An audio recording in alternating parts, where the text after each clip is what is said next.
Hey guys, how's it going? Today is Tuesday after Labor Day. It's the first day after Labor Day. And I have been doing wood. I need to be doing wood, seriously. I've got so many wood orders right now. It's crazy. My bin was full, and in the last month I've emptied it. I mean, it was full all the way out the end, piled up as high as it would go. And anyway, now it's basically empty. But I got plenty of logs to cut. That's the good thing. Anyway, what I'm doing today is hay. I'm doing hay, not wood. As I had wood on the brain. I got to stop here at the shop and pick up a couple of parts for the hay accumulator that Kuhns manufacturing sent me. And this is different from the Kuhn that makes hay equipment like mowers and stuff. Some of y'all get confused, and I should have said this before, but it's Kuhns manufacturing that makes the hay accumulators is a different company. It's just a small family-owned business, and they make these hay accumulators and a few other things, I believe. I'm not sure what else. I know they make like the tie grabber, they make the grabbers, and not sure what else, but mainly hay accumulators. Anyway, I'm gonna go in here and get these things, and I'll show you what they are, and I'll be back. Okay, so I got the parts, and now I'm up here at the hay barn. I've been working on second cutting hay, and I've got getting close to 2,000 bales in here of second cutting. I got about 1,500 of first cutting left, and hold on a minute, I'm getting a phone call.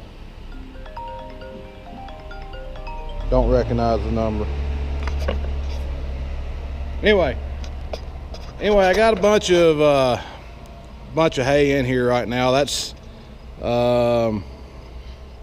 you know,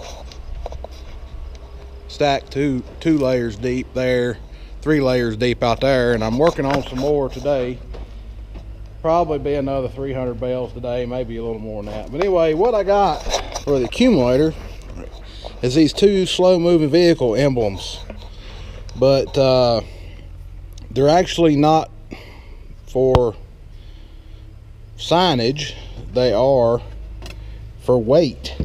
They're thick, and of course the actual slow-moving vehicle emblem is on the machine, and I'm going to unbolt it, and these are going to bolt on and where it is, and then I'll put the slow-moving vehicle emblem back over top of these. Probably going to bolt both of these onto the tailgate. What that's going to do is add about 10 pounds of weight. Those are 5 pounds a piece. It's going to add about 10 pounds of weight to the tailgate to help it close going up steep hills. That's the idea behind it anyway. We don't know if it works yet 100% because I hadn't tested it, but we're going to find out today.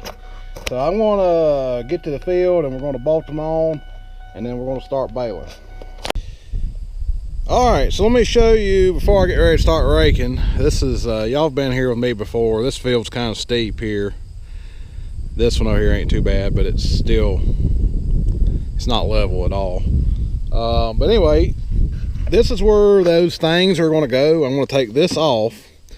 We'll put that stack of weight behind it, then we'll put this back on top of the stack of weight. You can see I've already bent this thing here, climbing up there. If I have a problem, sometimes you have to climb when you come back down if you're not paying attention. If you set your foot on this slow moving sign, it'll bend it. It's very flimsy. So that's actually those thick pieces of steel is going to make that better too, because if you climb down and accidentally set your foot on this, it's not going to bend this thing, because those things aren't going to bend, and this will be bolted flat against them once I straighten it back out. But the idea is to have the weight up here on this bracket to give the tailgate, to give it some leverage to push the tailgate closed. So if you're going up a steep hill, and I have this on video, sometimes when this tailgate comes down, gravity closes it, obviously. When this tailgate comes down, it won't quite close. It just doesn't have enough momentum. Ah, come on, Bale. He's going starting up a steep hill, so it's gonna come out. Uh-oh, it didn't close because of the hill. So we're gonna put those weights on here, and it'll give it is supposed to give it more momentum to when you're going uphill. It's only going up hills when you have trouble. It's going to give it more momentum to close. That's the idea behind the weight. So I'm gonna go ahead and stick those on there, and then I got to get to raking.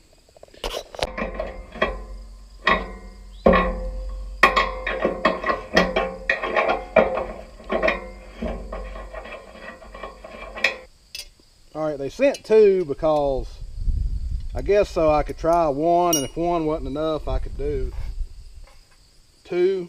But I'm just going all in to start with both of them. So I don't know if that's the right thing to do or not, but that's what I'm doing.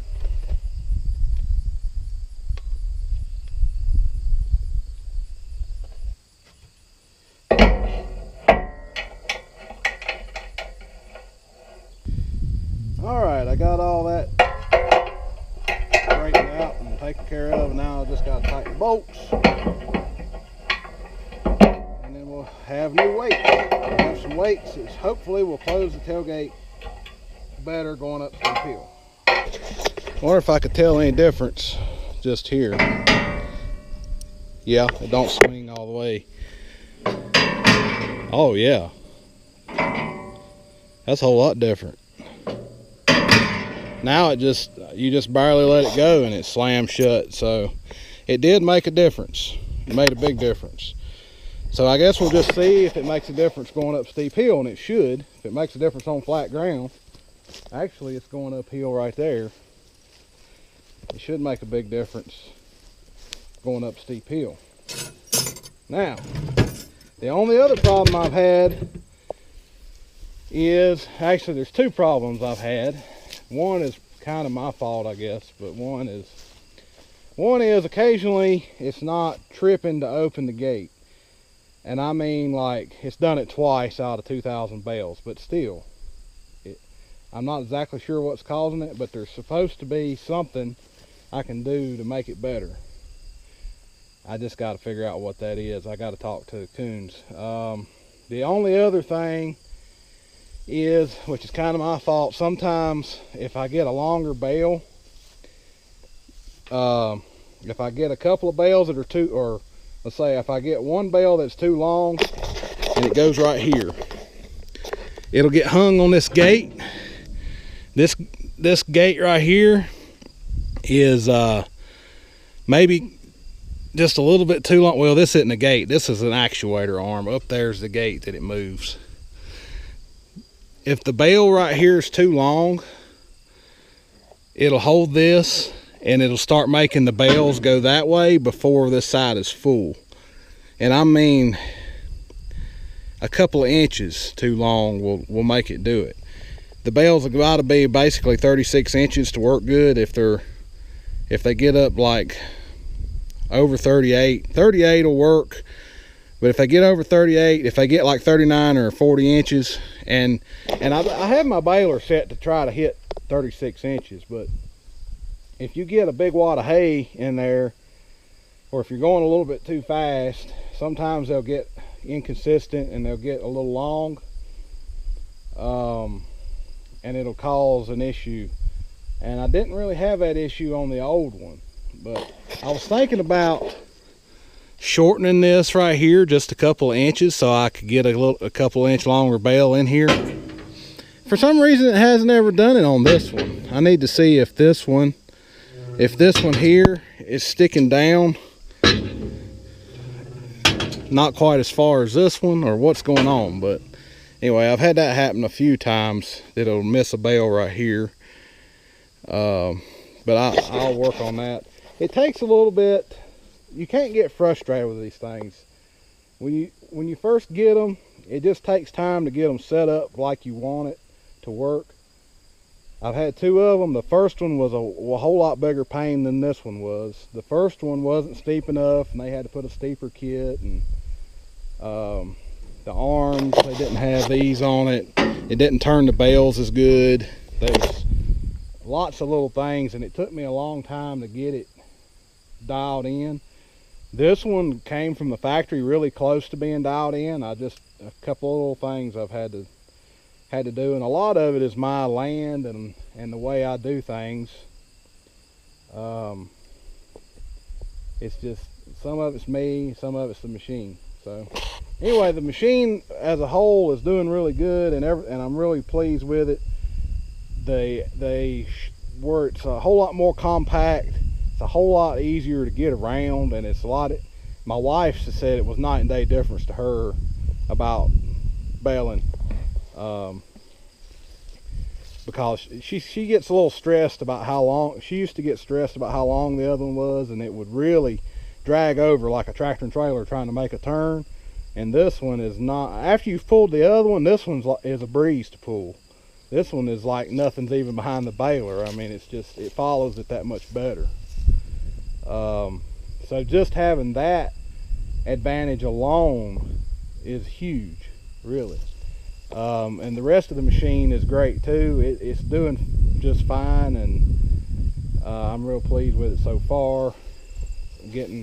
I've got a couple thousand bales on it so far, and it's doing good, and it's going to be fine. Anyway, let's get to raking. It's nice and beautiful today. It has been a hard labor weekend. It wasn't just a labor day, it's been a labor weekend, and it ain't over yet. Today it should be over, but I started mowing Thursday, and I've been baling hay every day since it got dry. I mowed Thursday, I mowed Friday, I mowed half the night for one of my neighbors because his mower broke down. Friday night I mowed to about midnight. Then I was back up at 5:30 in the morning trying to get my stuff done. It has been a hectic weekend, that's for sure. And this is the last field that I have down, and it's supposed to rain tomorrow. Thank goodness I get a break, because I hadn't had one all weekend. Finally got to sit down and eat yesterday evening. We got done at 6 o'clock, and I got to sit down and eat with my mom and dad. They had a little cookout, and that's the only thing I've got to do this weekend. That was fun. Anyway, it's all right because we're getting it all done at one time, and then we can take the rest of the year off and do construction work or something like that. Something a whole lot easier. Something at least I got some help to do. You know, when you're doing it all yourself, you know, my wife has helped me bale twice out of like 5 or 6 fields that I've done, but I've done all the rest of it, all the mowing, all the tedding, all the raking, all the baling, except for those 2 fields. And I've done all the bale gathering and loading on trailers and unloading all the bales off the trailers. And we're gonna, you know, be about 2,000 bales that I've handled, you know, by myself. So if it wasn't for this equipment, if it wasn't for the accumulator, if it wasn't for the grapples that I have, it just wouldn't be possible. I mean, I would be dead by now, I guess, because of extreme exhaustion. But so far I'm making it. This is the last day. I do have some more hay to do, but this is the last day before the rain comes back. So anyway, let's get to raking. All right, so the last time I was here, I complained about this rake a little bit, and it's kind of funny because a lot of people told me that I need to get a different rake, or you know, that I need to just get a wheel rake and stuff like that. But you know, this is my 5th season using this rake, and the only thing that's ever happened to it is a hydraulic hose came loose and got hung up in one of the arms, and that's what I was complaining about last time. And yes, it has done it twice, but the second time was my fault for not securing the lines up better. Which they're well secured now. They're not coming loose again. But this rake is 5 years old. Well, it's not quite 5 years old, but this is the 5th season I've used it. And that's the only thing I've had happen to it. I haven't even had a flat tire or anything else go wrong with this rake in 5 seasons. So I can't complain about it too much. And no, I don't want to go get another rake because of one little thing that's happened to it. Something can happen to any rake. As a matter of fact, one of my buddies has got a wheel rake or a sunflower rake, and he brought it to me the other day. Well, it was last year or the year before. He brought it to me broken and bent.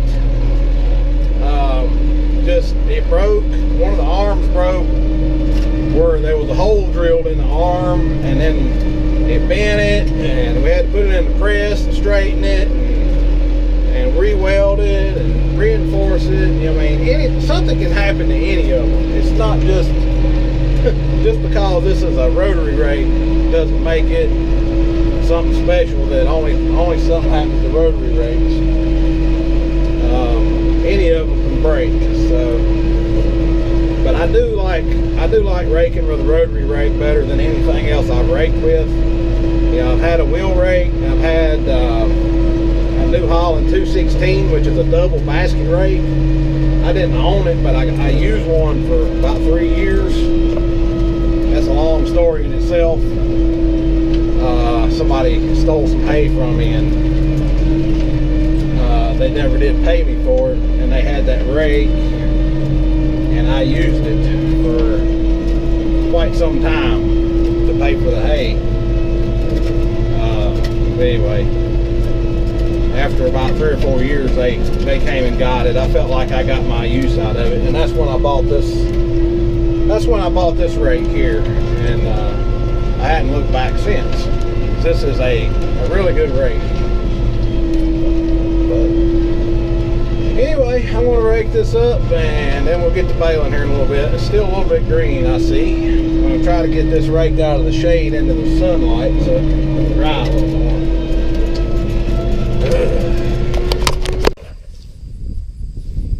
Alright, so I'm just kind of chilling here for a minute, waiting on it to dry just a little bit longer. It's 3:21, and I thought of one more thing that I had trouble with this new accumulator.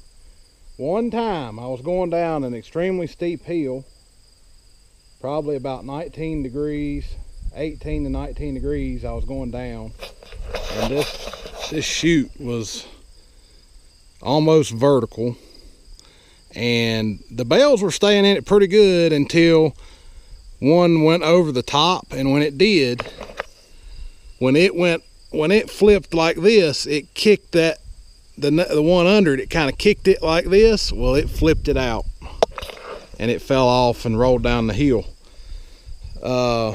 That's the only one I've had do that, and that was a pretty steep hill I was going down. I guess we'll see if it does it in today, since all this is pretty steep. But I won't be going down anything really steep here, but it was just the right situation. Now, I went down the same hill several other times and it didn't happen. It didn't happen anymore, but it did happen once. So I'm going to be monitoring that. I don't know if it's something I need to try to get resolved or if it was just a fluke thing, but my idea was, I like this open chute. I like being able to get here and get these out if you have a broken string. I've done it 2 or 3 times, and my wife done it one time. You don't have to push it out and have a big mess up there, or unhook the baler and let them all fall out. So my thinking was, if it needs something, if it needs something right here, the only place it needs it is where the two bales meet about the time that it goes over.